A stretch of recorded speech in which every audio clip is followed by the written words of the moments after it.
This is the Explosion Network's Fast and Furious podcast, and we don't have friends. We have family. Each week in the lead up to Fast and Furious 9, we should be cracking a Corona to discuss the films, character, music, and more of the Fast saga. My name is Dylan Blight, and joining me today, Kieran Marchant. Hello, what's up, my dudes? We hungry. And Ashley Hobley. You say what? This shit just went from Mission Impossible to Mission in freaking Sanity. Whatever, man. I ain't scared. I'm just letting you all know. Recording this podcast is crazy.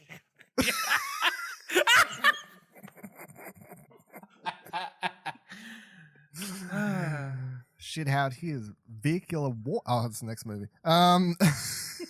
Vehicular warfare. So this week we are talking about Fast 5. It was released in 2011, directed by Justin Lin, written by Chris Morgan. Main cast, of course, Vin Diesel, Paul Walker, Jordana, Brewster, Tyrese, Gibson, Chris Ludacris Bridges, Matt Schulze, Sung Kang, Gal Gadot, Tego, Calderon, Don Omar, Joaquim del Almeida, Dwayne The Rock Johnson, and Elsa Pataky.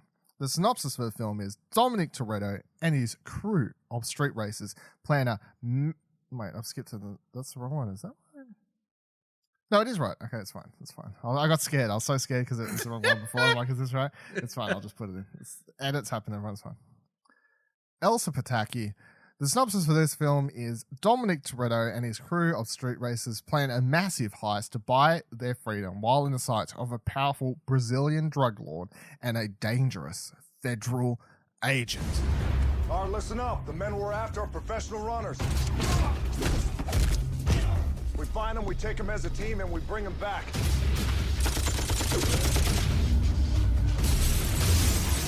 And above all else, we don't ever let them get in the cars. I think this is kind of the turning point for the franchise in a lot of ways. This is the one where people either really dove off it and started hating it, and this is also, I feel like, the point where everyone started really liking it in a lot of ways. Also, like that's why I call. We talked about it last week. Like, to me, 4 is this transitional period between like the old and the new, and 5 is officially like the new. And this is the film that like kind of moves the franchise really into a heist format. Like, pretty much every movie after this is about like some sort of kind of heist that involves cars as the getaway things, cars as the attacking things, cars as the defensive things. Like, the cars as heist, and we got to take something and steal something or save someone or something, but all kind of heisty. Some of the random trivia things I wrote down here that we can talk about as you go over your thoughts. Han's alias appears in this movie on a computer screen, and it's written as Han Solo, which is obviously rather a good joke there, everyone. And then Eva Mendes, of course, makes her one cameo in the whole franchise in the after credit scene in this movie, which we can discuss in a little bit as well. But Kieran, what are your thoughts on Fast 5? I really enjoyed this movie. Not just because of its changed to format of heist, and we'll talk a bit about the heist and why I love it so much later on, but I think this is where Paul Walker and Vin Diesel's chemistry and relationship kind of hits a new bound. Like, hits a new level where it's like, it's so much more like a brotherly thing that is... This movie and the next movie both do this really well, and it makes what is coming in a couple movies' time so fucking hard to watch. But I just really enjoy this movie. I love the team aspect of it. I like the ridiculousness that The Rock brings to this franchise. This is his most hammy version of this role too. Like, it's kind of toned down in the future, but yes, yeah, it's just this. If you could think of like the most American quote unquote badass in the world, that's just a meathead, and you just get his character. You get Hobbs in this movie, and it's hey, woman, fun. Like I like a smile. Yeah, like a smile. Ash, how do you feel about Fast 5? Yeah, it's great. I think it's probably the best one. Like you said, it's kind of a turning point for the franchise. For the first time, Dom and Brian are on the same page. Like, they've got the same goals and the same intentions and everything. Clearly, The Rock is the big get for this, and it pretty much resurrected his career, arguably. Like, you think about the movies that he made prior to Fast 5, Tooth Fairy, that Get classic. Smart, other guys. And then you look at what he did after, which is pretty much they went, hey, here's a great idea. Let's just stick The Rock in all these dormant franchises. He'll make them Journey 2, then G.I. Joe Retaliation, which is much better than the first one, is really good. And then he got to do whatever he wanted after that. Got to make his Hercules movie that he did San Andreas. Look, The Rock has, in his acting career in recent history, this shotgun effect where he's like, I'm going to be in all these movies. One of them's going to be good at some point. Even if the rest of them are crap, I'm still getting paid like a stupid amount of money to do it all. Yep. Damn right. I really like this one as well. I wouldn't say it's not my personal favorite, but it's probably the one I've got I think it was that first one. It was the first one I ever saw in cinema. I never saw any of the others in cinema. This was the first one. I always caught the rest on DVD and whatever else. No, I think I saw Tokyo Drift and Fast 4 in cinemas. Yeah. Really? I don't think, because Tokyo Drift obviously came out when I was in high school. And I think when I was in high school, like, I really didn't know what was on at the cinema unless it was something massive that, like, I saw an ad for on TV or, like, someone in my family was excited for or something like that. So I reckon Tokyo Drift, like, came and went. I never even saw it. Literally everything that we talked about, like, when Tokyo Drift got big in my school, it was because it was out in DVD and everyone was watching it at the same time and everyone was loving the soundtrack and everything. But, like, when it was at cinema, I doubt anyone was... there was probably one kid in their whole school that'd seen it. So I don't know. Anyway, high school's a weird time for movies. But, yeah, this is the first one I paid and went and saw. So this is that memory foam. No, it's really, really good. I kind of forgot, because I haven't watched it in quite some time, how hammy The Rock is in this movie, though. And and as Ash points out, it inarguably kind of did propel his career forward. And he gets stuck playing similar sort of characters now, even though he tries to work around it. But it's still just like, play the big tough guy. You know, just do that. I think he likes doing that, though. Oh, yeah, for sure. I mean, he wrote his own TV show. He plays pretty much the same guy. Bowlers, which they give a call out into the next one, basically. So, and I mean, this is the first one where, you know, there was that, was it last year or the year before, that article came out about talking about, like, how they had to work out exactly how many hits each actor could take and all that sort of stuff. That, like, watching Vin Diesel fight The Rock in this, I couldn't help but think about that article. I was like, okay, so he got him here.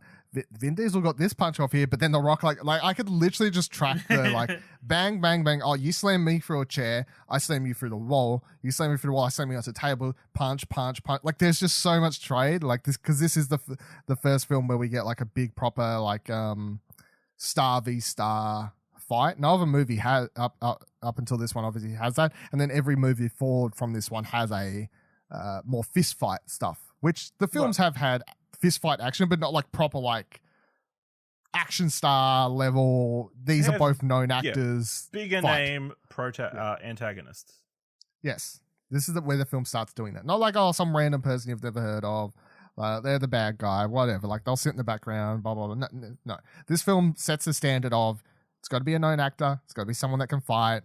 They got to they got to brawl. They got to have it off, you know, like, and every film after this adds more on top of the car action and adds more action stuff, like fist fights, which apparently Paul Walker was a fan of because he was like, he did jiu-jitsu or something in real life as well. So in a lot of ways, this whole franchise was just like Paul Walker being like, I love cars in real life.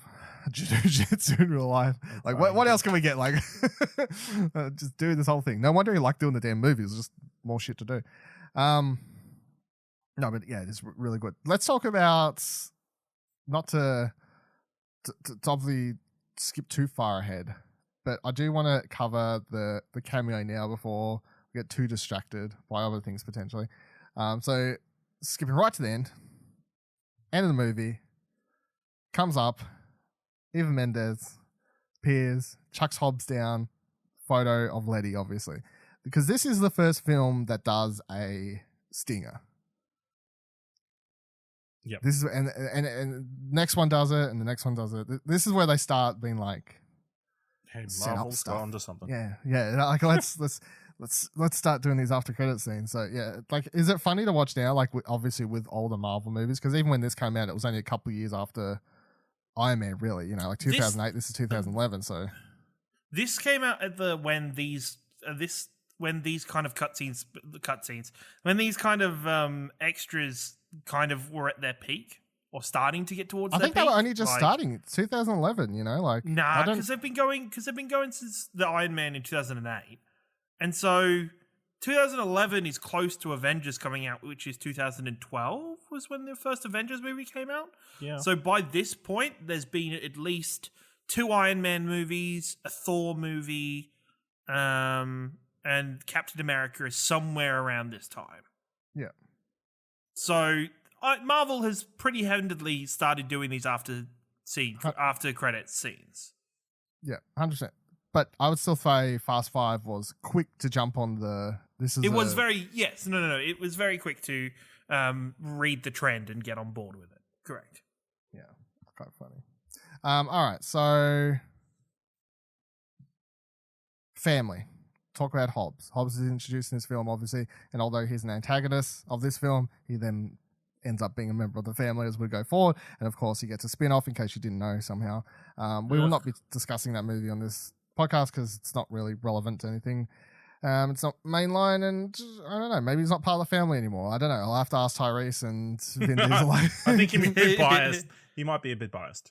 Yeah, might be a bit biased. So yeah, Hobbs introduced in this movie. How, like, looking back, because that's the thing I felt watching this movie. Because obviously the last one I saw him in was 8. And 8, he's just like front and center. He's in a lot of that movie, like probably the most of any of them. Like, he's just one of the main characters. Kieran hasn't seen 8 yet, so you're about to find out. Like, I mean, he's one they of the needed main to. They dudes. killed everybody off, so. Well, yeah, a lot of ways. Like, he's in 7 a bit, obviously 6, he's a little bit of whatever. Like, he gets more and more each time, but coming from 8 and then rewinding to this, jumping into this, I'm like, man, I don't know how we all grew to like this character, because I enjoy watching him play that role, but I'm like, I don't like. If I could punch him, I would, but I wouldn't because I would die, kind of thing. You know, like, you know, like, he's just an asshole, and they play like, especially because his whole thing is like, I'm big, Mister. Me and my team go in, ask no questions, like kill people, ask questions later type attitude. You know, like, they could be innocent, don't give a shit. And then it's interesting because, of course, you think that's the turning point for his character of that whole attitude, even though that's his whole thing. Like, I'll catch you, I don't care, I'll fucking kill you, I don't care.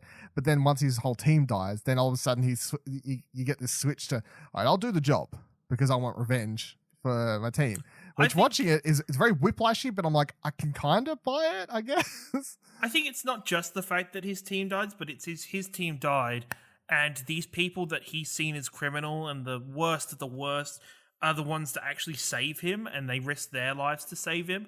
I think, even though he doesn't want to admit it at that point in the film, they've earned his respect a lot in that moment, which I think counts for a lot for Hobbs in this movie, where it's his respect and his viewpoint on the world. He's very much judge, jury, and executioner for these people. He gets told these are the bad guys, and he goes and does whatever he has to get them. And that you know, there is things around that. Is that really a good character? Like, is that really a quote unquote a good guy? Like,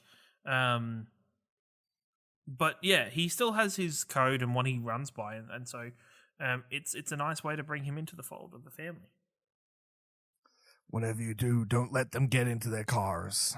Yeah. And just the look on his face when he opens up the vault at after they're driving away, and there's no money in it, and he has just this motherfuckers like just that's more like his character in the future films. That moment of just being definitely, that's fine. I'll get them later type thing.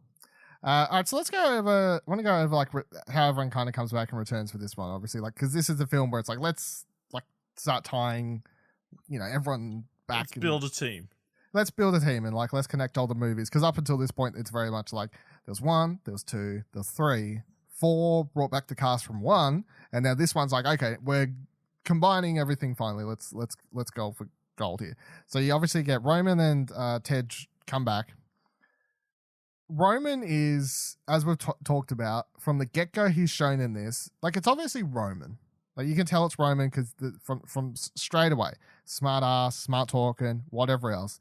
But he's still, as I mentioned, Too Fast, Too Furious, from the second he shows up here, is less of the smart ass that will, like, punch you dude to, like, just the smart ass jokester character. Like, straight away I could feel the switch there. Like they said, he's the big mouth, talk shit. But even that, he doesn't do the big mouth talk shit in a smart or like a way that you're like, oh, he knows exactly what he's doing. He just seems to say shit, and it just ends up working out in his favor.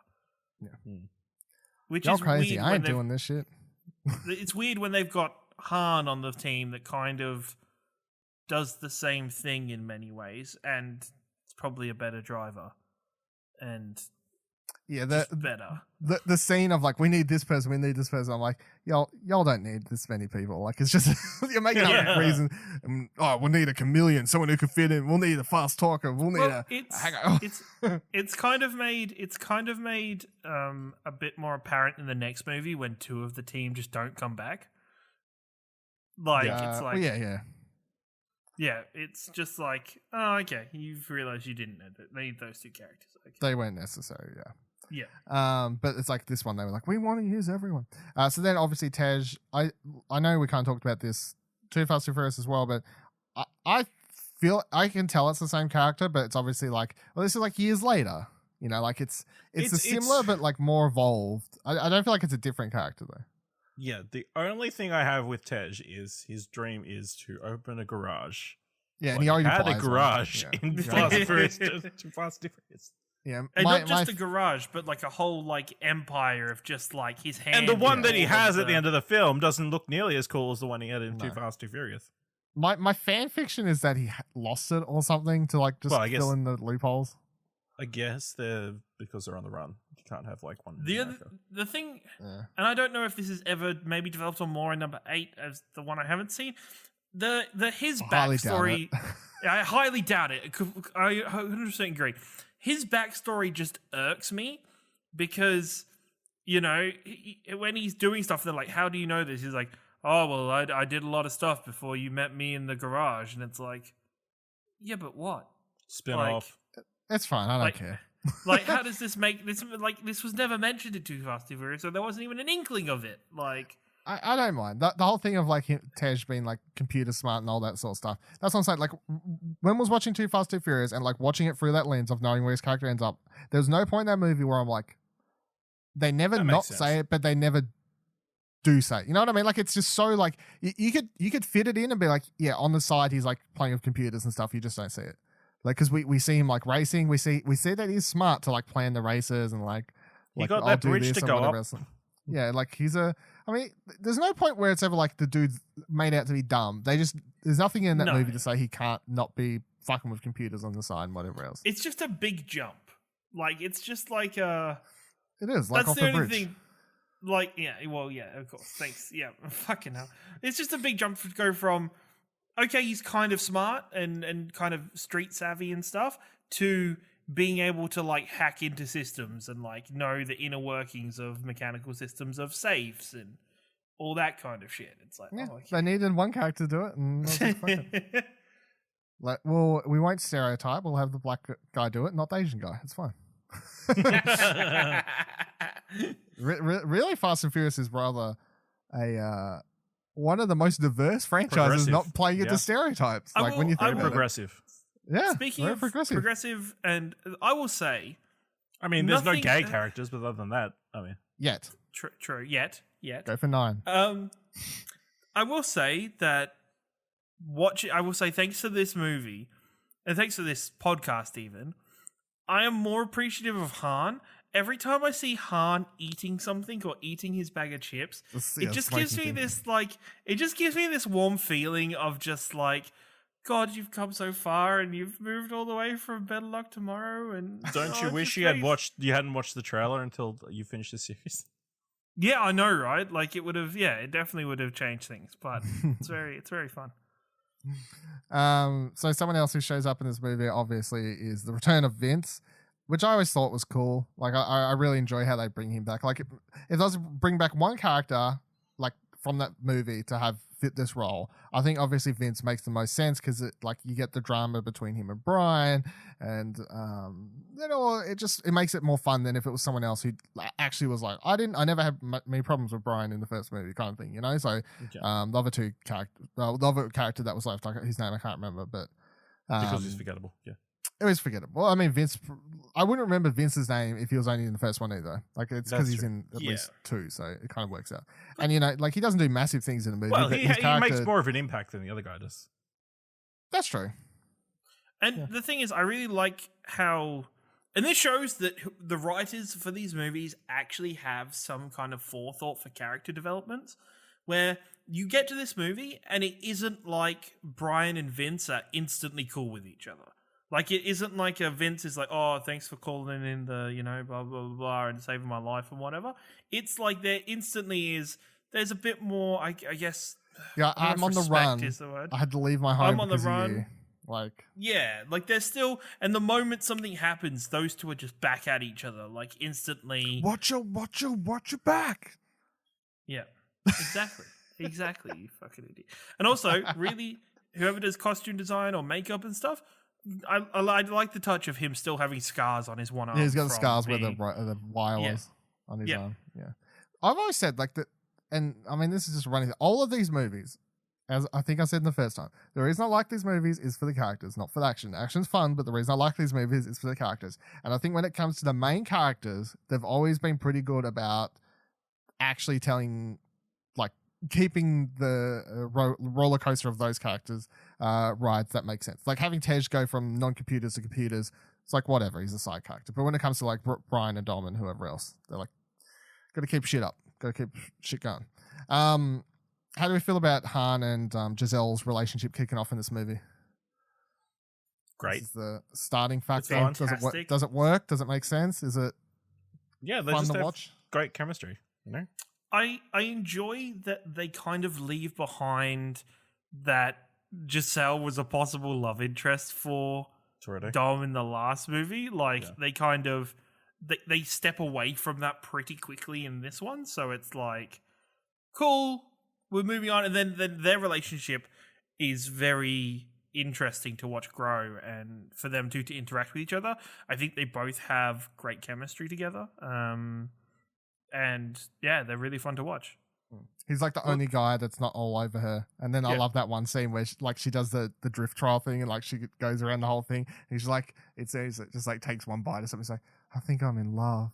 Yeah, just that look. And he gets it a couple times throughout the 2 movies that they're together. Yeah. And that, there's a lot of mutual respect. That's what. Yeah. Which I think plays in more to the second one. The next movie. Obviously, there's like there's a good line in that one, which we'll get to next week. How do we feel about if Hobbs is the main bad guy, but like the guy they're robbing, Reyes, the villain? Like, I think the big difference between 4 and 5 in this movie is that, because it's like if we didn't have The Rock as like the full-on antagonist chasing them type thing, we would have just had Reyes, and this movie would have felt very similar to the last one, just with more people involved in the stuff, and it wouldn't have been as good. You know. And Reyes is very bland and just kind of serviceable. Another drug dealer. Drug dealing bad guy who's running the city. Cool. Sure. I guess he gets pissed off. He serves his purpose of having a lot of money. The only thing is, I guess it's the only thing that's weird or bad is that like he plays exactly into their hands at every decision. Like everything that they're like, we're going to do this and this is going to happen. There's never that thing where he's like, aha, I've turned the tables on you, motherfuckers. No, it's just, no, he does exactly what. That's because they're criminals and they know how criminals think. He's like, we'll rob one thing. And then straight away the dude's like, I've been robbed once. You grab all my money and move it to one location right now within the hour. Like, I mean, to be fair, it's a pretty good plan. Especially when your money's inside a massive police station, inside a massive station. Well, when you're moving it to a police station, it's like, can you just have not kept it in there the entire time? Like, if you're able to buy out all the cops, fucking keep it in there. Why are we even playing around this? And how do we feel about, lastly, how do we feel about Elena in this? Which I wasn't sure if I'd chuck her under the family tree or not. I guess she's kind of like... She is technically family. She's technically family, but she has yeah. such a weird role that you feel so sorry for her. Yeah, like it's weird watching this film with... I don't know how much I do you know, Ken? Like, I can't spoil stuff, can I? I don't know anything about it. Okay, so I won't say because interesting. it'll be more fun to hear your reactions in a couple weeks' time to something. I mean, the only thing we're spoiling is Elena shows up in 8, and we'll be interested to see how she shows. I mean, she's in 6, she's in 7, she's in 8, but her role in 8 is her most interesting. Prominent, yeah. Okay. Especially like with everything that happens in this film and next film, and it's like. Elena's just this character that's getting kicked around a lot. Like, it'd just be really nice if they had given her a movie without, like, it's like they go from this movie to, hey, Letty's alive, and you're like, well, she's getting dropped like yesterday's bad takeaway food. Like, at least in this movie, she gets to like be a cool cop or whatever. Like, yes, she's the one good cop in Rio. Yeah, the one good cop in the whole of the fucking place. Yeah. All right. Any last things, any scenes anyone wants to call out before we move on to the favorite line in the mix? Did Dom throw the race? Yes. 100%. 100% he did. And I fucking love Han and Roman in that moment. Like, in that moment after, where they're two are fucking walking up and you're like, these two know. And then, like, he's, like, just that line where he's like, he doesn't know. He didn't realize. Like, and Brian's just, like, so fucking, like... high on himself, he's like, he's like, he's finally like, you don't know how long Dom. I've been waiting for this guy. It's like, I can't believe it. And it's like, they're just like, he doesn't know. Yeah, it's just that sense of friendship. And I will say, now that I've watched this one, and spoilers for watching because I've already watched next week's, is you know what I made a comment when we watched Too Fast and Furious that I thought Roman's and Brian's relationship dies off a lot. These two movies, I think I take that comment back a little bit more because they definitely do have that moment. Yes, their bond isn't as strong as Dom and Brian, but they definitely do have those moments of childhood best friends that are still giving each other shit. Mm-hmm. I mean, he literally like noogies his head at one stage in this movie. Yeah. Yeah. They do like little things to show their characters without the dialogue. All right, so and the final safe scene. Great. Oh, it's probably my favorite heist reveal, possibly out of any movie. I remember being like, that's so fucking awesome in when I first watched this movie, and then every time since, I always pay attention to the garbage truck after they drive past, and it's like, holy fuck, like that is like the same, almost pretty much the same shot, it actually happened. Like, pretty convenient, but it's still cool. The best thing about the safe thing is the safe's real. Yeah. Is it the safe's real except for at one point it's got a car inside of it? It does. The entire time it's a car, or what I don't. It's an automobile. I don't know if we'd call it a car. It's something with someone inside driving it, but it's still as practical as you could shoot this scene. They did, which means those two cars are driving, ruining the road. They're attached to it. Another car is driving it. It's kind of trying not to crash it. Yeah. Like, even though I will say, Gal Gadot is a little bit wasted by the end of the movie when all she's there for is to drive the garbage truck. Oh, she has that. Yeah. Well, they couldn't help it. The plan changed. Can't help it. Yeah. Too many characters. But no, that scene where everyone's like, because that's the scene everyone points to where they're like, these movies are shit now. They're like dragging us safe down the ground or whatever else. But the one thing I always say about these movies is like everyone complains and whatever else. And I'll point out all the stuff. Like I love all of these movies. This one, next one.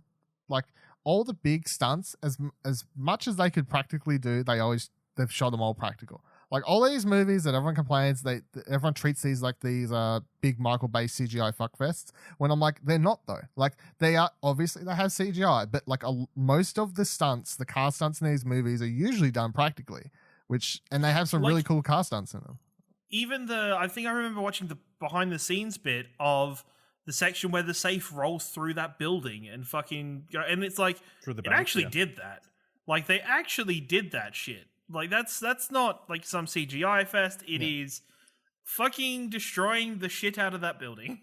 And not to like skip ahead to like, because I want to do, when we talk about 8, I want to kind of at the end of the episode do a like last thoughts before 9 type thing. But watching this one again, one thought I had was like, oh my God, I'm so happy Justin Lin's coming back to this franchise. Because spoilers, I'm not the biggest fan of 8, but I'm like watching, I'm like, he gets it. Like he gets how to shoot this ridiculous action on such a fine line that it's like, he knows it's silly, but he does enough of it practically and shoots it in such a way that he's like, I treat it serious, even though I know it's silly, which means the audience will believe, kind of thing. Like, I feel like he has a special way with these action scenes in these movies, especially when we get to next week. Super quick shout out to the scene where Mia tells Dom and Brian that she's pregnant is just like the sweetest thing. It's like, fuck, these movies can be really wholesome at times and just really nice and make you feel all warm and fuzzy. Some would say it's about family. Okay. Oh my God. Wait, we should name a podcast after that. Oh my God. Yeah. Oh, goodness. All right. Favorite line of the movie. Of course, every Fast and Furious movie has some cheesy and gratifying dialogue. This week, I'm going with the line, this shit just went from Mission Impossible to Mission in freaking Sanity. Ashley ruined it for you, man. Sorry, you already said it. Yeah, you already said You it. already But that was my said pick. it. I wrote it down. I'm not changing it now just because he said it. That's my pick. Ash, what's your pick? Are you just picking what you fucking open the show with? All right, listen up. The guys we're after are professional runners. They like speed and are guaranteed to go down the hardest way possible. So make sure you got your thunderwear on. We find them, we take them as a team, we bring them back. And above all else, don't ever let them get in the car. Ash this morning in the mirror. Don't ever let him get in the car. I'm telling you, we are audience members. Please do whatever you need to. Raise the freaking, make a hashtag. I don't care. We need Ashley Hobley one-man show, the Fast and Furious series, like, or just like supercuts of him in different sections as characters. Just would be amazing. We'll do a Kieran, dub. what's your favorite scene? I think I got stuck between 2. The runner-up is definitely, I don't know why it made me laugh so much, but after the line that's, out of all of us, you got the biggest mouth, just Tej being so quick on the, that's for damn sure, made me laugh so much because it's just so natural and it doesn't feel like a forced line. It almost feels like... Maybe it wasn't. Yeah, maybe it wasn't. And like, there's a couple times where, and I think Ludacris actually does this a little bit throughout the movies where he'll say something and other people will start losing their shit in a very normal way that make you think, nah, that was on the fly and people were not expecting that comment. The other is just when The Rock shows up at the car meet and he's like, you're under arrest. And Dom's just like, well, I don't feel under arrest. How about you, Brian? Brian's like, nope, not a thing. No. Like just like it just shows the ego of Hobbs of just how confident he is in the situation and just how badly he's reading it. This is Brazil. So I also had two runners up. When Go. at the very end, when The Rock says, I'll see you soon, and Dom goes, no, you won't. That's great. And then when Han comes in and says, I thought cockfights were illegal in Rio. You know? And that's when Giselle fell in love. Yeah, that's when Giselle was like, this guy's a funny man. All right, going on to the mix, picking 2 songs each. Any duplicates are allowed, of course. We're adding them to the ultimate Spotify playlist of Fast and Furious songs. This movie has a lot of the songs not available on Spotify. So anyway, what I ended up picking was Furiously Dangerous, because that's the credit song, and it's cool. It's got Ludacris, Slaughterhouse, Claret Jai. And then I picked Desafabio. Marcella Desabato? D2 Claudia. Desabafo? I don't know. Sounds cool anyway. Yeah. Ash, what'd you pick? I also picked Desbuffo, which if you didn't pick up, that's the scene where Giselle walks up to Herman Riaz in the hotel. Yeah. Great scene. And then I picked How We Roll by Busta Rhymes and Don Mabel. I don't know why you're laughing. What's the... Do you not take Buster Rhymes serious? Come on now. Kieran, what'd you pick? Furiously Dangerous, also.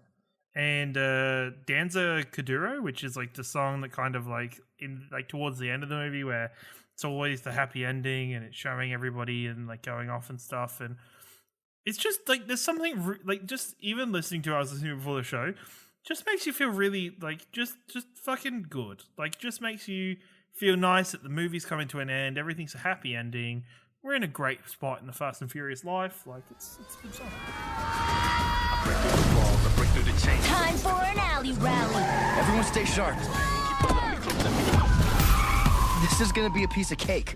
Hey, big guy, what you got there? It is time once again to talk about Fast and Furious spy races. This time talking about season 2 Rio, which dropped October 9th, 2020. And the one interesting side tangent I've discovered between we're talking about season 1 a couple episodes ago and this one was that, now stay with me because this just kind of points out how crazy last year's been, but there would have only been one season released and then Fast and Furious 9 was originally supposed to come out. So Rio came out October 9th. We would have already watched Fast and Furious 9 by the time that show's dropped. Instead, we've had season 2 drop, season 3 dropped in December 26, 2020, and season 4 has dropped recently, April 16th, 2021. So there's been an extra 3 seasons of this show released on Netflix since the delay of Fast and Furious 9. It's kind of crazy. All right, so let's get into this season. So once again, just doing a quick mini review of the show so you know what it's all about and what I feel. Again, I'm not going to cover what I talked about last time, but it is a tween show. You should know if that interests you or not. I will say from the outset, I'm still enjoying the show. It is a nice, easy children's show to watch as I'm doing something else, or like, it doesn't require, a heap of attention, and I can just kind of chill out and enjoy it. Each episode's 23, 24 minutes, that rough sort of time. And there's only 8 episodes a season, so it's pretty easy to smash through it. So the plot this time revolves around Tony, Toretto, and the crew getting called in for their first, or we assume it's their first big mission post season 1, where they're all officially sort of inducted as being, I guess, proper spies by Miss Nobody at this point. And this time they're tasked with heading off to Brazil, or how the hell does Dom say it in Fast and Furious 4? This is Brazil, or whatever. That whole corny line. They should have done that. They don't do it in this. Kind of disappointing. So they're tasked by Miss Nobody to go there and look for Layla, who is supposedly infiltrating a gang there. And I say supposedly because the first episode very much sets up that, Miss Nobody's like, yeah, I recruited her after season 1, by the way, because, she was kick-ass. And I know she was working for the bad guys, but, as long as it keeps our trouble undercover. But she implies from the outset that she's sort of gone rogue and she's not sure if she's still proceeding with her mission or sided with the bad guys or whatever. And of course, I'm doing a little bit of spoilers here going forth, but she has both sided with the bad guys, but not because she chose to. Wink, wink, nudge, nudge. There's a lot more going on here. Oh, secret spy stuff.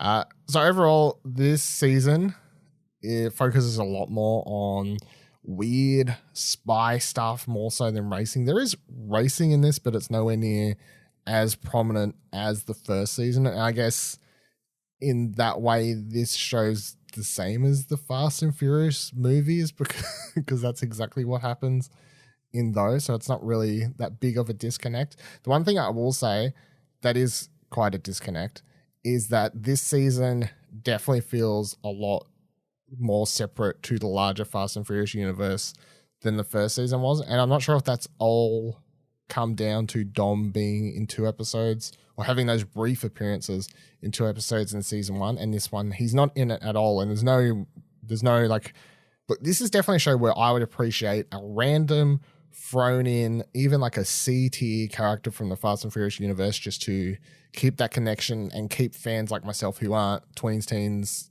children, whatever, watching this. Teens probably aren't watching this. Tweens watching this. Shadow. Oh, the Easter egg. Oh, that character. Oh, that sort of thing. Because it just seems way more disconnected than the first one was, and it seems like it's just like if you told me this wasn't Fast and Furious, where you sat someone down and told them to watch this, no one's going to guess this is Fast and Furious. They're just going to think it's a crazy kids show, like a crazy weird kids spy show. Like no one's going to assume it's connected to Fast and Furious at all. Within the spy stuff, the thing that stands out this season though is definitely that Echo is the star of the show at this point. Her character is the most likable, the most badass, the person who should be leading the team, not Tony Toretto. Like Tony's fine. He kind of gets slightly annoying, and I don't know if it's just me, but so I obviously don't mind as a Fast and Furious fan. I don't mind anytime Dom says the family lines in the movies because they usually fit in at perfect times and they work for me as a fan of franchise. However, they have Tony say lines about, oh, my family, this several times throughout the show. And it always just feels super forced, and that's sort of grating to me. He's also always trying to lead the group. And I know that's kind of part of the story because it's about how he's, not the greatest leader in a lot of ways. And Echo calls him out on his shit a lot of time, which I appreciate. But she's just the more capable, badass one of the group who I'm like, why aren't you just the star of the show? Why isn't the show like Echo, the star, the most kick-ass character we've got here? The other characters I like the most this season, but definitely Gary, and Miss Nowhere, who have this sort of back and forth, ridiculous banter at times where Miss Nowhere's just yelling at him, and that's also where the more quote unquote adult jokes are inserted. I don't mean like obviously not super adult, but they hint at more adult, older jokes that maybe kids wouldn't get and that sort of stuff. So that's fun as well. The rest of the cast and the characters didn't, so it didn't blow me. Like Layla's Layla in this, like her and Tony become a little bit closer in this season, but by the end it feels like only slightly, and that's because for a lot of this season she's still separate to Tony and the rest of the crew. So I presume that's something we'll see them get a lot closer in season 3, those two, and I'm looking forward to that. Echo obviously stand out. Cisco gets a pet monkey for some reason this season, which is a thing that I was not super impressed, but whatever. And Frosty's kind of cool this season. Tech Genius, super, has that cool dance scene this season, has a cool, like, almost nightclub scene, and they are also super important to how the show's finale finishes up. So that's important for things going forward. But overall, I would rate season 2 not as good as season 1. And I'm just for a few standout reasons, and just the location wasn't super exciting given that it is Brazil, but just like the way they used it, I don't think was particularly great. But I'm looking forward to see what they do in the next one. So next season, season 3 is Sahara, and then season 4 is Mexico. But it's going to be interesting to see what they do with the show going forward. If they're going to, I guess, try to build a bigger narrative of what's happening behind the scenes here, or if they're going to just, villain of the week, and how much more further away from the racing and more into the spy stuff they'll get. I'll find out soon, because I'll be talking about season 3 in just a couple episodes in a return to this segment. That would have been more comfortable without the couch. Alright, so looks like we're all out of NOS for this week. Shut up. You can follow us all on Twitter by heading to explosionnetwork.com/Twitter, of course. If at any stage you can feel free to just tweet at any of us and say how much you love the intro and outro for the show. Zingers, left, right, and center. Which attempt at the intro or the outro of the show? The first or the second that they didn't hear? They didn't hear the first or second. They heard the third. That is correct. This week, Next week, we're discussing Furious 6. So make sure to watch that before the episode drops. And remember that #justice is coming. Do you believe in ghosts?